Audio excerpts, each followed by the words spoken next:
عمران خان کی سول نافرمانی کی کال، پارٹی قیادت حیران۔ سول نافرمانی سے پی ٹی آئی کو کتنا بڑا نقصان ہوگا؟ سول نافرمانی ناقابل عمل کیوں؟ تہلکہ خیز رپورٹ۔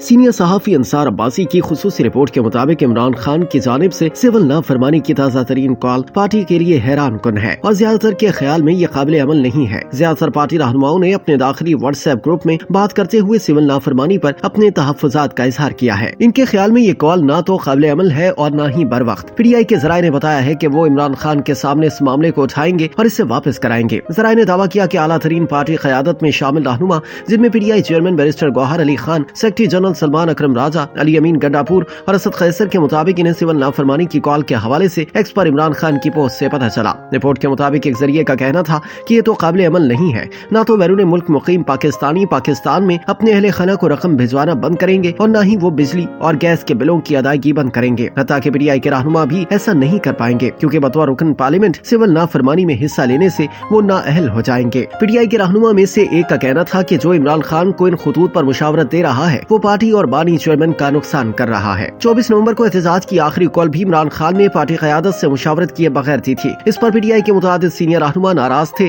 اور وہ عمران خان سے مل کر اس فیصلے پر نظر ثانی چاہتے تھے، لیکن یہ نہ ہو سکا کیونکہ حکام نے انہیں جیل میں بند لیڈر سے ملنے نہیں دیا۔ رپورٹ کے مطابق رابطہ کرنے پر پی ٹی آئی کے سینئر رہنما علی محمد خان نے کہا ہے کہ پارٹی قیادت اس حوالے سے مزید ہدایات کے حصول کے لیے بانی چیئرمین سے ملاقات کرے گی۔ علی محمد خان نے مزید کہا کہ اسی اثنا میں عمران خان کی تشکیل دی گئی کمیٹی اپنا کام کرنا شروع کر دے گی۔ بانی پی ٹی آئی عمران خان نے 14 دسمبر سے سول نافرمانی تحریک چلانے کا اعلان کیا ہے۔ سول نافرمانی تحریک کا اعلان در حقیقت ان کا آخری پتہ ہے۔ دوسری جانب اسلام آباد میں مبصرین نے پی ٹی آئی کی قیادت کو مشورہ دیا ہے کہ سول نافرمانی تحریک کا آغاز خیبر پختونخوا میں حکومت کی دستبرداری سے کیا جائے۔ عمران خان 2014 میں بھی اس تجربے سے گزر چکے ہیں۔ 2014 کے دھرنے میں انہوں نے اپنا یہی آخری کارڈ کھیلا تھا۔ اوورسیز پاکستانیوں سے کہا تھا کہ وہ ترسیلات زر بیکنگ سسٹم کی بجائے ہنڈی کے ذریعے بھیجیں۔ 2018 میں اقتدار سنبھالنے کے بعد جب پاکستان کو FATF کی گرے لسٹ میں شامل کیا گیا تو عمران خان کو احساس ہوا کہ انہوں نے پاکستان کے خلاف بہت بڑی غلطی کر دی تھی۔ اوورسیز پاکستانیوں کو اس طرح کی کال نہیں دینا چاہیے تھی۔